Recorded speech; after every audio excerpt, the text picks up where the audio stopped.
जो डूबा वो राख हुआ। यहाँ आते हैं कुछ ऐसे पुलिस ऑफिसर्स के नाम जिनकी दहशत से जमाना कांपता था। बहादुर अली, ज़ीशान काज़मी, राव अनवार, असलम चौधरी, सरवर कमांडो, तौफीक जाहिद, गजनफर काज़मी, सजाद हैदर। इनकी लॉन्चिंग के पीछे कई मकसद थे जो आगे चलकर बताएंगे। बहरहाल पुलिस ने शहर में वो कुछ किया जिसका कोई तसव्वुर भी नहीं कर सकता था। हर घर से नौजवानों की गिरफ्तारियां शुरू हो गयी। हर आबादी में खाना तलाशी, चादर और चार दीवारी की खिलाफ वर्जी की जाती। घरों में मौजूद खवातीन के साथ वाकयात भी आम होने लगे।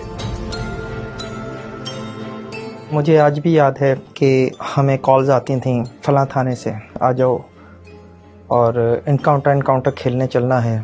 हम पहुंचते थे, लॉकअप से जो है वो 2 बंदे निकाले, 3 बंदे निकाले, लियाकताबाद में झंडा चौक पर ले गए, कत्ल कर दिया फायरिंग करके।